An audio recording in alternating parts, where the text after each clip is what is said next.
እኮ ምንም ያደረገችው ነገር የለም። ሩታም ቢሆን ሄድኩኝ ልጄን ለማየት ስሄድ ከእሷ ጋር ተጣልቼ ወይንም ግብ ፈጥሬ ግዴታ መሆን የለበትም አይደለ? እኔና እሷ ሰላም መሆን አለብን። እኔና ሩታ ፍቅር መሆን አለብን። እና ይህ ነገር እያየሁ እንዴት ነው አንድ ቀንስ መቀመጥ እንችለው? ገባ? ስለኔ ስሜት እንኳን ስለኔ አዳር እንኳን አንድ ቀን ደውሎ ያልጠይቀኝ በሰሰን ነበር ማየሸን የሚለውን ዘፈን ጋብዙልኝ። እውነት ጋብዙልኝ። አሁን ንፍረቃ በዛ። እንዳትነፋርቁብን፣ እውነት እንዳትነፋርቁብን። ስለ እኔ አንድ ቀን አዳር ጠይቆኝ አያውቅም፣ ደውሎም አያውቅም። ይሄ ነገር እያየውኝ እንዴት ነው ችዬ የምኖረው? እንዴት ነው ችለሽ የምትኖሪ? እውነት እኔ ባለትዳር ወንድ ላይ ትንጠልጥሎ የምለው እኮ ለዚህ ነበረ። መሄዱ አይቀርም። የለመደ ውሻ ይሄዳል። አዎ ድመት ራሱ ወተት ካስለመዳችሁ ሁሌ ቤታችሁ ይገባል። እና እማይሄድ መስሎች ነበር እንደ ሄርምዬ። አሁን መለቅሶ መድረስ አለብን። ማታ አልደረስኩም ጋይስ። ሌላኛው ወደ ቴዳቤል ዙር። አንተ ሴታ ሴት የወንዳልጫ የሆንክ ሰውዬ ማለት ነው። አንተ ደደብ ልንገርህና ማለት ነው፣ እሷ እየተጠቀመችብህ ነው። ከዚህ በፊት ራሱ የራቆት ቪዲዮ ተይዞብህ ነበረ። እውነትህን ነው እንዴ? አንተ አይደለህ እንዴ በአብርሃምና በሩታና በሄርሜላ የምትጠቀመው? ጥቅመኛ ማለት ነው። ልንገርህና ትዳራቸው ላይ ስትነግዱ፣ ልጃቸው ላይ ስትነግዱ፣ ዝሙትን ስታስፋፉ የነበራችሁ ጥቅመኛው ማን ነው? ሩታ ምኑ ላይ ነው የምትጠቀምበት? ሩታ ላይ ነው የምትጠቀሙት። በስሟ ሳይቀር፣ በፎቶዋ ሳይቀር፣ በልጇ ሳይቀር፣ በትዳርዋ ሳይቀር፣ በህይወቷ ሳይቀር፣ በቤተሰቦቿ ሳይቀር ስትጠቀሙበት የነበራችሁ እናንተ ናችሁ ወይስ ሩታ ናት?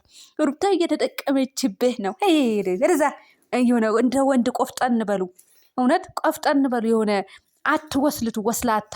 እናንተም ብሎ የቡታጀራ ወንዶች ዝፍጥ እናንተ የእንትን እውነት ለመናገር ማለት ነው። ይሄ ሪንዛፍ አለ። የሪንዛፍ ወንዶች ብትባሉ ነው የሚሻለው። ይሄ የትኛው ውሃ ተጠራቅሞ የሚመጣ የሚጓዘው ማለት ነው። ታውቁታላችሁ። ምን ይመስላል ይሄ? ምን ይሄ እባብ ሴት እኔ አታነጋግሩኝ። ሰላም አሌይኩም ወራህመቱላሂ ወበረካቱ። ውድና የተከበራችሁ የኔ ውድ ቤተሰቦች እንዴት ናችሁልኝ? ደህና ናችሁ? ላይክ፣ ሸር፣ ሰብስክራይብ እያደረጋችሁ ለማንኛውም ሄርሜላ እዚህ ጋር እንግዲህ ይሄ ነገር እያየሁኝ አልችልም ብላ እያለቀሰች ነው። አይ አንተኑ አበዛሽበት። እውነት አይንሽን እንዳይጠፋ ደግሞ አይኔ ያጠፋል ተባለ ይሄ ጉዳይ ማለት ነው። አልናገርም፣ ከተናገርኩ እንደምትበሉኝ ስለማቅ እና እንዳታበዢ እና የሰው ወርቅ አያደንቅ። የሰው ወርቅ ነው፣ የሰው እቃ መሄዱን አይቀርም። የሰው ባል ሲጀምር መሄዱ አይቀርም። ባለትዳር ወንድ ላይ አትንጠልጠሉ። ለምንድን ነው የምትንጠለጠሉት? ተንጠልጥላችሁ ሄደ። እኔ ወላሂ ነው የምላችሁ ጋይስ፣ ባለትዳር ወንዳን አፍቅሬም አላፈቅርምም። ሲጀምር አፍቅሬ ማለት ነው ቢሄድ አላለቅስም። እውነት አላለቅስም። ባለትዳር ወንድ ላፈቅርም አልችልም፣ ላገባም አልችልም። ቆሜ እቀራታለሁ። ቆሞ መቅረት ይሻላል ባለትዳር ወንድ ከምታገቡና አግብቶ የፈታ ከምታገቡ ጋይስ። ምክንያቱም መሄዱ ስለማይቀር እና አሁን እንዴት ብለሽ ነው አንቺ ለወንድ ዝጋ የምትነፋረጊው? አንድ ቀን አዳሪን ጠይቆኝ አያውቅም። ይሄንን እያየሁ አልችልም። በቃ ከሚዲያውን ከሁሉንም ነገር ልጥፋ። ጥፊ።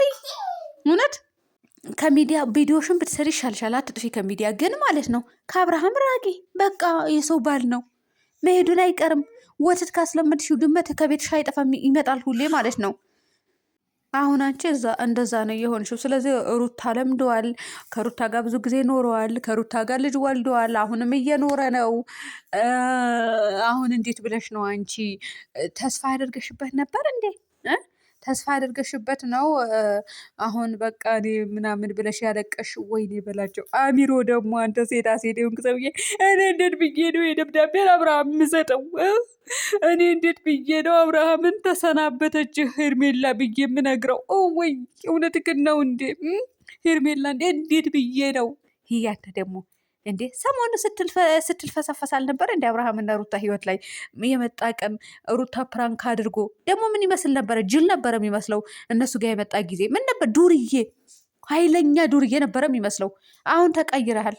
የተቀየርከው ደግሞ ተመስገን። በማን እንትን እንደተቀየርክ የታወቀ ነው። ልክ ልካችሁ ነው የምንነግራችሁ። ሰው የሆነ ያደረገልህን ነገር ሲነግርህ ይባላል አንዳንዴ። ወይም ደግሞ የሰጣችሁ ነገር አትናገሩ። ግን የሆነ ተገልብጦ ደግሞ ሌላ ሰው ሲሆንባቸው ያናደዳቸዋል። አሁን ይሄ ሰውዬ ምን ይላል? ሰሞኑም ትላንትናም ከነ ማን ነው ስሙ? ኧረ እናንተ ከነ ማን ነው አምጡልኝ እናንተ እዛ ያንን ሰውዬ ማን ነው? እነ ፈረንጁ ጋር ራሱ እንትን ሲል ነበረ አይደለም ምናምን ይሄንን አክል እየተቃጠላችሁ ምናምን እያለ ነበረ። ከዚህ በፊት ሩታን እኮ ነው ፕራንክ አድርገህ ቻናል ተከፍቶልህ ቪዲዮ የተለቀቀው አንተ ቻናል ላይ። ምን ይመስላል ይሄ ሴታ ሴት? ልክ ልካችሁ ነው የሚነገራቸው። እውነት ሌላው ደግሞ አቤል ራሱ ሩታ እየተጠቀመችበት ነው ላልከው ለአብርሃም እየተጠቀምክ ያለኸው አንተ ነህ። ወንድ ሆነህ እንኳን ሴት ላይ እየተጠቀምክ ያለኸው። እውነቴ ነው የምልህ። እህት እንዳለው ሰው አትሆኑም። እናት እንዳለው ሰው አትሆኑም። ኧረ በእናት ማህፀን የተወለዳችሁ የወጣችሁ ራሱ እኮ አትመስሉም። ሴትን ስታረክሱ ስታዋርዱ። ሴት እኮ እህታችሁ እኮ አሁን አብርሃም እህት አለው ታውቃላችሁ። ነገር ግን ሚዲያ ላይ አላመጣትም። አንድች ቀን አላመጣትም። እናንተ አምጥተዋል ጨርሶ እህቶቹ ልትሉ ትችላላችሁ። እናንተ የምታውቁት ሌላ ታሪክ ነው፣ እዚህም ያለው ሌላ ታሪክ ነው። ምን የምታውቁት ነገር የለም። አንድች ቀን ወደ ሚዲያ አምጥቷት አያውቅም። የምሬ ነው የምላችሁ። ወላሂ የታላችሁ አላመጣትም አንድች ቀን። የማያመጣት ለምንድን ነው? እህቱ ናታ። በቃ ማንንም እንዲነካበት አይፈልግም። ማንንም እንዲያይበት አይፈልግም። ቆንጅና የላትም ይሆናል፣ መልክ የላትም። መልክ አላት። በደንብ ነው ያላት። ቆንጆ ናት። እኔ በተደጋጋሚ አይቻታለሁ። እንዲህ ለዛውም ሽንቅጥ ያለች ማለት ነው። ግን አያመጣትም። እህቱ ናታ።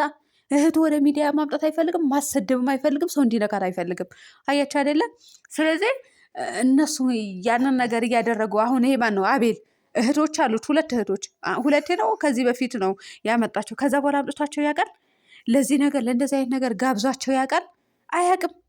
ሌላኛው ሴት ግን አምጥተው አራክሰው ቪዲዮ ይሰራሉ። የሚያራክስ ነገር ያራክሳችሁ። እውነት እችኝቱም አሁን ሄርሜላም ታፈቅረደለ አታፈቅረድም ብለው ለነገሩ ራሱ ወደሽ ከተደፋሽ ቢረግጡሽ አይክፋሽ ነው። አዎ ለማንኛውም ምንድነው እናንተ ምን ነበረ ዘፈኑ የሚባለው? ዘፈን ረሳሁት። ግን እኔ ዘፈን አላቅም ብዙም። እኔ አሁን ባዳምጠው አሁን እረሳለሁ። ብዙም አይደለሁም እኔ አሁን ከዚህም በኋላ ላቅም አልፈልግም፣ ማዳመጥም አልፈልግም፣ እንዲገባኝም አልፈልግም ማለት ነው። እና ለማንኛውም የሆነ የሚባል ስለዚህ ያንን ዘፈን ጋብዙልኝ። ለማንኛውም መጀመር ላይ ያስገባሁላችሁ ያልኳችሁን ዘፈን ማለት ነው። እና እንደዛ ነው እላችኋለሁ ውድ ቤተሰቦቼ። አብርሃምም እንግዲህ እኔና ሩታ ምንም ያደረገችው ነገር የለም። እኔና ሩታ ሰላም መሆን አለብን፣ እኔና ሩታ ፍቅር መሆን አለብን አለ ማለት ነው። አሁ ይሻልሃል። እውነቴ ነው የምልህ። ሚስት የምታዋጣት ሚስትህ ናት። እንግዲህ ሰላም ፈጥረህ ኑር፣ አገናኙኝ እያለ ነበረ አንተ አብርሃም ማለት ነው። እኔ ወደ ገደለው ልግባና ውድ ቤተሰቦቼ አብርሃም ሄርሜላ የምታፈቅራት ከሆነ ማለት ነው አፈቅርሻለሁ ሄርምዬ እና ብለህ ለምንድነው ቀለበት ተሰማት ታደርገላት? ወይም የፍቅር ጥያቄ ለምን ታቀርብላት? በነካጅ ማለት ነው። ይሄ ነው የምንጠብቀው። እኔ ሰሞኑን እኮ ብያለሁ ውድ ቤተሰቦቼ ቀለበት ያደርግላት ስል ነበረ። ማንም አልሰማኝም። ወንድ ከሆነ ቀለበት ያደርግላት ብያችሁ ነበረ። ይኸው ጸጥ አላችሁ። ቀለበት ያደርግላት ብላችሁ ኮሜንቱ ቀውጡት። ያደርግ የዛኔ በቃ አብርሃም ሄርሜላን ያፈቅራታል ማለት ነው። አሁንም ወይም ደግሞ ይውጣና የፍቅር ጥያቄ ያቅርብላት። አፈቅርሻለሁ ይበላት። አፈቅርሻለሁ እንደዚህ ምናምን እኔ እኮ ሩታ ጋር የምሄደው ልጄን ለማየት ነው እንደዚህ ምናምን ቅልስልስ የለም። እናውቃለን እኮ ማን እንደምታፈቅርና ማን እንደምትወድ። ለምን ቁርጥ ያለ ነገር አትናገርም? ና አሁን እኛ ራሳ እንፈታም። ና ለሄርሜላ አፈቅርሻለሁ በላት። አንዳፈን እኔ እኮ አፈቅርሻለሁ ሄርሜላ እኔ አገባሻለሁ በላት። በላት፣ እውነት በላት። እና ይሄ ካላት ውድ ቤተሰቦቼ ያፈቅራታል። ይሄንን እስካላላት ድረስ ግን እንዳትጠብቁ ልበላቸው። አሁን እንዳትጠብቁ። ለማንኛውም አሁን ልጅ እኮ ኃይለኛ ነው። አያቸው አይደለ? እኔ እኮ ልጅ ማየት ነው የምሄደው። አፈቅራታለሁ እኮ አላለም። እኔ እኮ እኔና ሩታ ፍቅር መሆን አለብን፣ ሰላም መሆን አለብን። ወይኔ በላቸው። ለማንኛውም ሰላም ሁኑልኝ ጋይዝ።